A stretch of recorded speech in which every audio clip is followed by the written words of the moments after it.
Welcome সকলকে top news দেখার জন্য।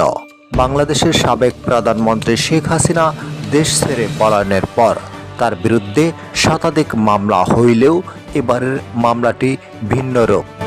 আওয়ামী যুবলীগের কেন্দ্রীয় নেতা কফিল উদ্দিন, সাবেক প্রধানমন্ত্রী শেখ হাসিনা এবং সাবেক স্বরাষ্ট্রমন্ত্রী আসাদুজ্জামান কামাল সহ 156 জনের বিরুদ্ধে চট্টগ্রাম আদালতে মামলা দায়ের করেছে। মামলায় বলা হয়, বাংলাদেশ সাবেক প্রধানমন্ত্রী শেখ হাসিনা সহ স্বরাষ্ট্রমন্ত্রী কামাল এবং অন্যান্যরা বাংলাদেশে বিভিন্ন অপকর্ম করিয়াছে এবং বিভিন্ন হত্যাযজ্ঞ চালিয়েছে।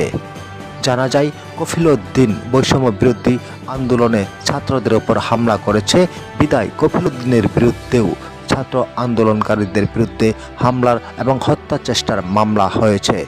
তথাপিও কফিল উদ্দিন বাংলাদেশ সাবেক প্রধানমন্ত্রী শেখ হাসিনার বিরুদ্ধে মামলা দায়ের করেন চট্টগ্রাম আদালতে। এ নিয়ে তোলপাড় বাংলাদেশ। অপরদিকে আওয়ামী লীগের কেন্দ্রীয় সাংগঠনিক সম্পাদক আলোচিত বাহাউদ্দিন বলেন, আওয়ামী লীগ ইতিপূর্বে বিভিন্ন ভুল করেছে, অপরাধ করেছে। অপরাধ স্বীকার করে বাহাউদ্দিন আওয়ামী লীগের পক্ষ থেকে বাংলাদেশ জনগণের কাছে ক্ষমা চাওয়ার জন্য প্রস্তুতি নিয়েছে বলে জানান। তিনি জানান, আমরা ক্ষমা চাইতে প্রস্তুত। আওয়ামী লীগ ভুল করেছে এবং অন্যায় করেছে।